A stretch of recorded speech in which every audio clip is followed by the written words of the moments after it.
Hello and welcome to episode 3 of the Red and White Show. Joining me to look ahead to this weekend's game against Salford City in Sky Bet League 2, Rovers assistant manager Steve Eyre, and a man who's covered Rovers for more than 50 years, Peter Catt. Steve, first of all, welcome to the show. Yourself, the rest of the coaching staff must be really happy with the start to the season you've made. Yes, thank you for having me. We think we're in a good spot. We have an emerging culture that is getting stronger and more obvious every day. We're trying to integrate, I think, 9 signings, several into first team starting positions in the space of the first 3 weeks of the season. Our manager, Gary McSheffrey, has got a keen eye on development as well as progressing the club. Not only has he given debuts out for Doncaster Rovers, he's given full league debuts out in the last fortnight to 4 players. So obviously we're now trying to gel the team. We're trying to get performances and results. And I think the reality is we've been better each 45 minutes that the season has given us up to now. So where we are on 8 points, we're fairly satisfied with-ish, but we're not actually totally satisfied, and the best for this team is yet to come. Particularly given the start to the season you've had in terms of opposition. Many of the teams you've played or about to play are tipped to be up there. Sutton, maybe the one game where you've gone in as favourites, but even they finished a point outside the playoffs last season. Yeah, I don't expect it to be an easy game all season. I think it's a competitive division. We recognise at the moment that everybody is fit as each other, as organised as each other. Nobody's dishevelled, and what we probably think over the course of the season that people, get stronger and other teams fall away. We aim to be towards the top of the division, like I say, with our culture initially, our football behaviour, our attitude, and our work through the week. The supporter experience is amazing here. They get behind the team. They're in the ground early. I see mixed age groups. I see obviously boys and girls, men and women, all behind the team.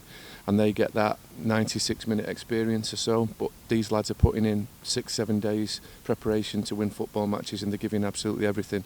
And the guarantee is that they're going to learn, certainly the young players that have joined the club, and they're learning from the lads who are already here. The guarantee is that there'll be sweat on the shirt, and it'll be a good club that the team will follow all season, because we're really hoping to progress and do well. Peter, warm welcome to yourself as well, standing in for Liam this week. What have you made to the start Rovers have made? There's been a certain maturity about the performances, haven't they? Even in games when they haven't had all of the football, whether it's with or without it, they've shown a lot of maturity. Well, it's been like chalk and cheese from last season, hasn't it? They played far better, I think, and the confidence seems to be there, although, as Steve said, I think the best is yet to come from them. They have improved game by game, and I just think, last season was such a big hurdle to get over and get the confidence back into the team and make them start believing again, but it's happening. Pete, Steve, was that key in pre-season, remembering the hurt and how it felt to be relegated? It's not what anyone wants on their CV, player or coaching staff, but also wiping the slate clean and being ready to go again when the first day came around. Yeah, Robbie, not completely, but I think whatever's gone in the past needs to still be there, gnawing away a little bit, but it needs to stay hidden. And there was a real emphasis on coming in with a fresh start. So whether that be a new player, obviously we've got injured players, some real top quality players to come back and join us very soon, which will obviously only add to us. And the lads who actually suffered the disappointment of last year, it was unfortunately now dropping down into the next level of football backwards. But a great opportunity under the headline, if you like, that a setback is always an opportunity for a comeback. And we started early, we worked very hard, we didn't drift anywhere on tour or anything. We put the miles in, that's for sure. We integrated the new players, and we set about probably setting a new culture under the manager, and the lads have committed it to it superbly. Now, it's fair to say that Rovers' last 2 games have ended with plenty of drama. They've gained 3 points from the positions they've been in once the 4th officials board came up. Here's an alternative angle for Roshawn Williams' equaliser at Wimbledon and Kieran Agar's 91st minute winner against Stockport County.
Pete, we've seen plenty of late drama here and on the road so far this season, to the point where on Tuesday you were sort of expecting it, weren't you? The amount of pressure Rovers had against the 10-man of Stockport that hit the post, hit the bar, put a couple of shots wide. The keeper's made a couple of good saves as well.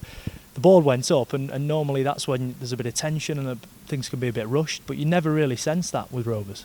No, it's been the late show, hasn't it? I mean, 3 games in a row, league games in a row, is incredible, really, to finish the match with goals in injury time.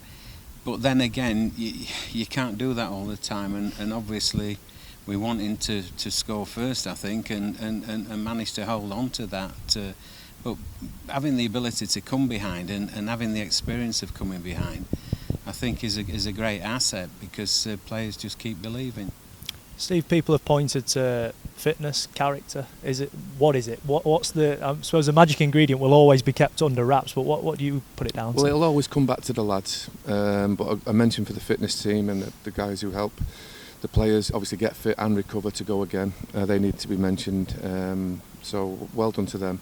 It'll always come back to the players. But for us, it's no surprise, because we have actually prepared for this. We've been in through the summer discussing it, and genuinely there's no half an hour ever wasted at the training ground. We're always at task.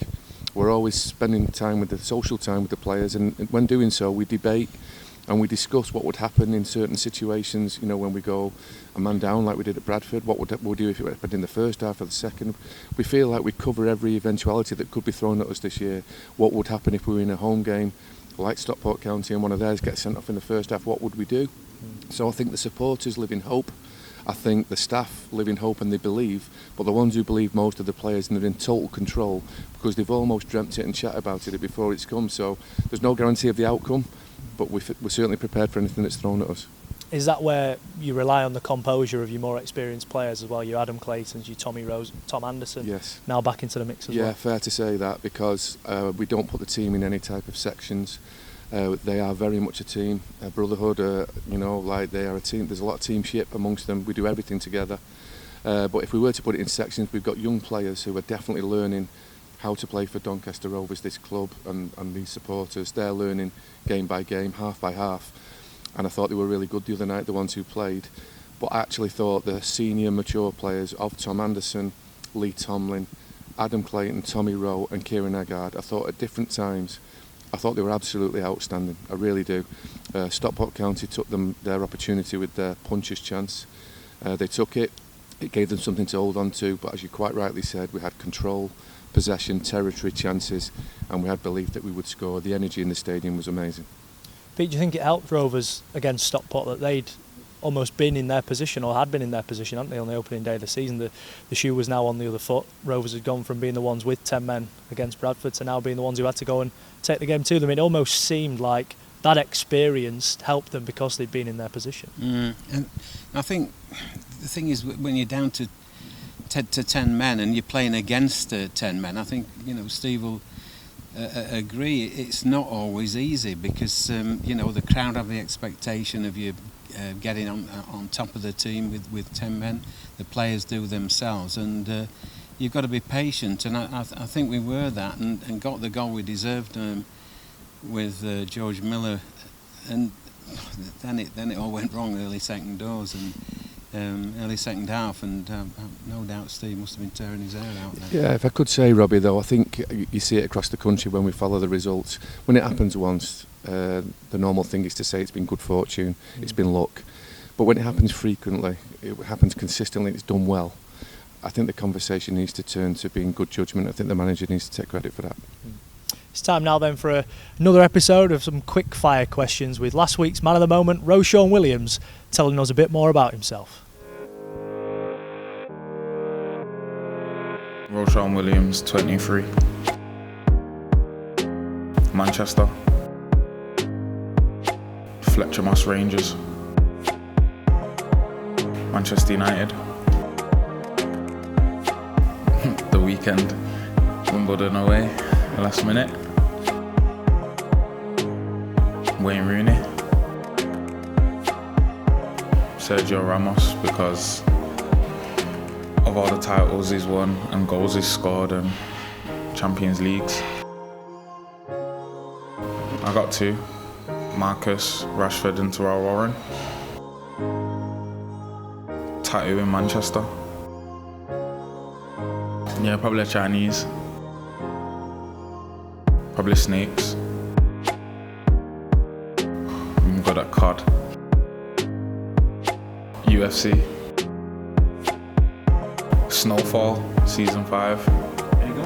Yeah, good. Everything, I love music, everything. I watched recently. Oh, the basketball one on Netflix, the new one. With Adam Sandler. I'm not sure.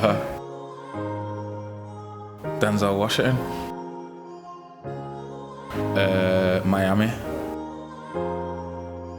Probably be an accountant. Mind reading. I like WWE. Probably just have Tomo's feet in it. He's got good feet. Steve, one of the main ones in there from Roshawn, his best friend in football, Marcus Rashford, who was in attendance for the win over Stockport on Tuesday night. Great to see that, isn't it? That he doesn't have to make that trip to see his mate play. He could have probably got an eye follow pass off him and watched it on there, but good to see all the same. Fantastic. Probably wanted to see some good football because it's not being served up where he's playing at the moment, but equally it's great, and he obviously is at the top level of the game for a reason, and the fact that he's supporting Roshawn choking apart is absolutely terrific. Yeah, he's come out of his shell a fair bit, hasn't he, in recent months, Roshawn, perhaps coinciding maybe with a couple more experienced players in the dressing room, taking the pressure off him. He doesn't have to necessarily always be the leader. There's different players in there who can take that burden on. Yeah, but he sees the game from the position we pick him in. You know, he sees every teammate. I think he benefits from Tom Anderson's behaviour, being back on the training pitch, in the dressing room, and obviously on the first team pitch. Adam Clayton just in front of him as well, and we demand it. They demand it from each other. We've really pushed the leadership groups, if you like. We don't want it to be in little units and fractured. We want it to come from all over the park because that's where the ball travels, and we want to move the ball around at speed. So you can't just have, you know, our leader, particularly Adam and Tommy, probably in the middle of the pitch. We need them all over, and we're seeing it, like I say, with our culture. We drive the meetings as staff, but it's open house. We're getting plenty of information and detail back from the players that really helps us. And Roshawn is one in particular that steps up. Consistency in stepping up is his next challenge, and we're certainly happy with his playing form. Yeah, Pete, he had a tough start, didn't he, coming into a team that was struggling at the start of last season. A lot of injuries around him. Tom then goes out in November. He's out for 8 months, but then he's the one then, isn't he, Roshawn, who had to take the leadership role within the back four, and he's certainly benefiting from that in the long run. Yeah, and I think a lot was expected of him when he came here. I mean, he'd been brought up the right way at Manchester United to start with, and then sort of drifted away from there. When he came here, I think a lot was expected of him, and it's difficult sometimes, you know, to start off with a bang, but he has come into the side this season and improved a lot, I think, and scoring the goal the other day was the icing on the cake, of course. First career goal that in more than 130 appearances, and I suppose you probably get in a position in coming for corners where if you haven't scored in that many games, you're arguably thinking, am I going to score? You don't really believe, do you? Now he's got that one. Do you think we may see maybe a couple more coming from him? Well, I do, and that's the hope, and that's certainly the plan, but I think probably we need to take into positive consideration, Robbie, is the fact that at this level now we should be doing lots of attacking and getting more corners, which gives you more of an opportunity to score. And in Adam Clayton and probably Luke Molyneux, they can almost deliver the ball on the money each time. So the lads can time the runs better, and, you know, no disrespect to anything that's happened previous, but they may not have had a lot of good corners and they may not have had a great delivery. I don't think that's a problem this year. Now the return of Tom Anderson has been a massive boost for Rovers in the early exchanges of this campaign. The number 4's missed almost 8 months through injury, and he's been explaining how good it's been to be playing regular football again. Tom, a couple of 90 minutes under your belt over the last week or so. How's that been, considering you sort of went 8 months between starts up until that point? Yeah, very enjoyable. Nice to be back in and around it with the lads. Saturday was tough with the weather, and then, like I say, the first 90 minutes in 8 months. But no, like I say, enjoyable, and it's 2 good results. Obviously against Wimbledon, the 2 late goals was big for us to get a point there, and then obviously on Tuesday again to get the last minute winner was massive for us. The manager said that a player with your experience, it doesn't take too much persuading to throw you in, even after just a couple of sessions. But were you thankful for that, or was it a bit nervy sort of going into Wimbledon? Definitely a bit nervy, you know, because like I say, I've never had a time out like that before, 8 months. And you're thinking like, oh, am I going to be sharp enough? Am I ready? But I think I just stripped it back, made it as simple as possible for myself, just do the basics, which I know I say that a lot anyway, but with the weather as well, you know, maybe I think towards the end, I think George actually was like, oh, you're not coming up, and I was like, no, I don't want to run back, but you know, it's all part and parcel of it, and just to, you know, not think too much about it, just take each minute, each 5 minutes, get to the next 10 minutes and 15, 20 and so on, and that's just what I did, and luckily got through it, and like I say, I had 2 good positive results. Is that what happens once you're on the pitch? Do you sort of go into autopilot and all the things that you were used to doing before just come back to you anyway? Yeah, definitely. You know, it's been in the game for long enough now to realise, you know, it doesn't take any thrills and spills, especially as a centre half. You just got to do your job, keep it simple, and you know, give it to the players who can make the magic happen. Tuesday night, a bit more straightforward from a defensive point of view, given that they went down to 10 men fairly early. I know we said off air there, probably from your point of view, the best thing that could have happened, because you weren't constantly being twisted and turned up the other end. Yeah, definitely. You know, it's you know, these things happen in football though. Teams are always going to get men sent off, and you know, that's what you've got to be ready for. And I think we did that. You know, obviously we did a job at Bradford where they couldn't break us down, but we did well to get the 2 goals, and you know, and that's the work we're doing on the training ground. And it's coming to, you know, we're showing everyone that the work we're doing is the right work, and we've got to make sure we keep doing that. As the game's going on at 1 apiece and Tomo's hitting the bar, I think you put one wide, didn't you, late on as well? Yeah. Are you thinking or hoping that karma wasn't coming back around on us following what happened at Bradford? No, I think, you know, especially like including Tuesday night, the 2 games before that, we keep going. We had a great pre-season. We can keep going for 90, 95, 100 minutes, whatever it takes. We can keep going to the last minute, and we're showing people that. What do you put that down to? Because a lot of it can be fitness based, can't it? But also the character as well, the experienced players within the group to keep going. And it could have got frustrating on Tuesday night, couldn't it? But you kept doing the right things, kept moving them around, finding the spaces. Yeah, exactly. And that's what you've got to do. You've got to be patient, because, you know, as we saw against Bradford, where when you go down to 10 men, it's sometimes harder, because the teams just put 10 men behind the ball, and you've got to break it down, and like I said, Bradford couldn't do that to us because we were doing our jobs, whereas we did it well against Stockport. We were mixing it up, trying to go in behind and keeping it, and people making runs in behind, and it can make teams nervy, and that's what we did.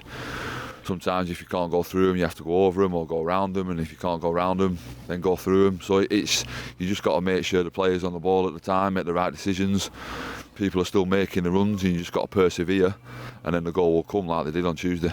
Another side from Lancashire, the next test, Salford, 3 wins and a draw for them so far this season. What do you make to them as a team?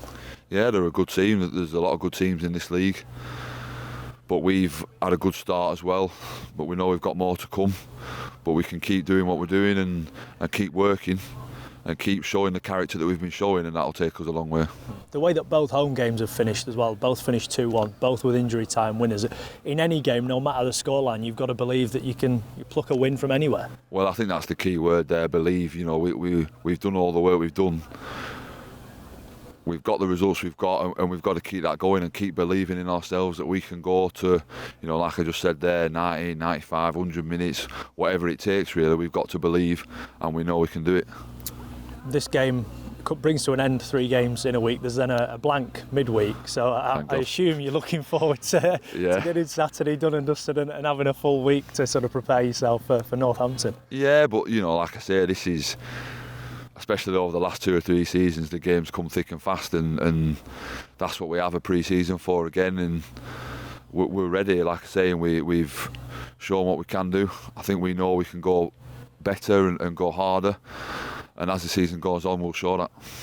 Saturday's always tough, as you said there, but you must have missed it so much as well. The times when you haven't been involved, to come back into it and be thrown straight in is a benefit as well, isn't it? Yeah, like I say, an 8-month layoff can be difficult to deal with at times, and you know, it's when you're in the gym and everyone else is travelling and you're doing the work, and that's when you think that, you know, you're looking forward to the day when you do come back, and when you get your chance, you've got to take it and be ready. But all the rehab, you know, I think, like I'm saying, this is the first time I've been injured, and it's not easy. So all the work you do in the gym, you've got to make sure you're doing it right, doing what the physio's telling you, making sure you're ready for when you are called upon to be ready. Steve, to have someone as experienced as Tom and such a big presence in the dressing room back within a couple of games, probably earlier than you expected him to as well. Like, came off the bench at Bradford, he started at Wimbledon, started against Stockport. It's been massive, hasn't it? It has. I mean, a real solid citizen. Obviously a favourite here at the club. I've known Tom a long time now.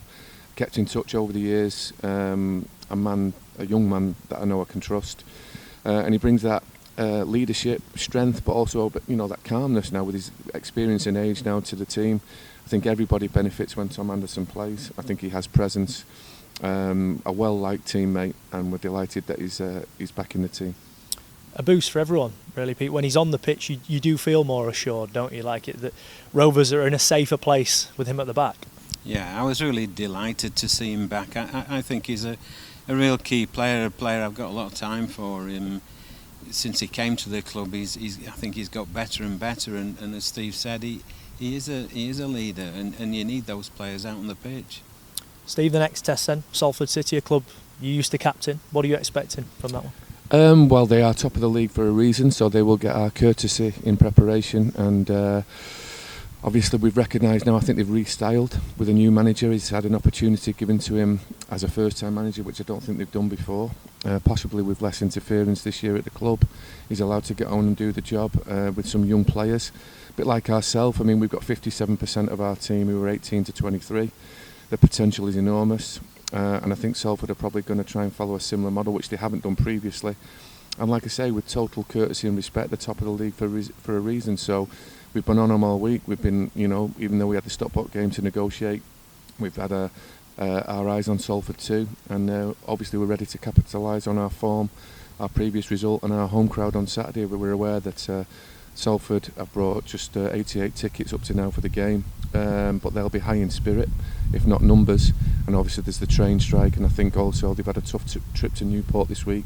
So for the supporters, that's a big ask, and for the team, that can be quite draining.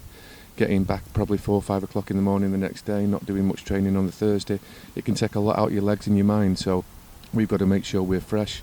We know that our supporters will be amazing, and obviously it'll be a big experience, I think, for Salford City to come to Doncaster Rovers for the first time, and I'm sure it'll be a good game, but we're hoping to maximise. Pete, it's two managers who know each other well from the playing days, having spent some time at Coventry City way back when. Rovers showed what they could do with the ball on Tuesday night against Stockport, and with Salford having a manager who's formerly at Manchester United under 23s, you would have imagined them to have a lot of footballing pedigree as well. Absolutely. I think it'll be a good game, an entertaining game, and I think it's a game for the fans, really. But I think it'd be a tough game as well, but we don't have to fear anybody. The way we've been playing and the confidence that the players have got from recent results and the way that they can finish games, it'll be a good occasion, a good one for the fans. And I think it's a quid a kid, isn't it, for on Saturday? So, hopefully a few more there, a few younger supporters who may not have been so far. So I think it'd be a good game. And that's all part of that rebuilding the connection with the fans, isn't it? Of course, last season was difficult, but inspiring the next generation and building that connection back up. Yeah, we welcome the community. We want them in the stadium. We want them interested. We're very interested in our work in the academy. There's some fantastic work going on. We understand there's a monitoring situation with the big clubs, the Premier League clubs, who recognise talented teenagers. We have them in our schoolboy section, but we also have them in our first team squad at the moment, so they get opportunity here, and I don't think it's ever been greater for a young player to play for Doncaster Rovers, certainly for some time, and certainly with what the opportunity that the manager's prepared to give. And if the community can get involved, and who knows, even end up playing for the club, that's part of the dream. I won't push you for a score prediction, Steve. Pete, how do you see this one going on Saturday? You put me in the hot seat now, haven't you? I don't see us losing, and maybe that's as far as I'll go. At all, or just? But no, I just think there seems to be something there this season where, we don't want to settle. We certainly don't want to settle for any close defeats. We don't want to settle for a draw either. So I think I don't want to say there's going to be another late goal because it sounds unlikely, you know, that can't continue. But it'd be nice to set off early and score 1 or 2 and maybe win a couple of 2-0. Pete, Steve, thank you for your company tonight. That's all we've time for on the latest episode of the Red and White Show. Thank you at home for watching on as well. Get down to the Eco Power this weekend. It's a battle between 2 unbeaten sides as Rovers take on Salford City.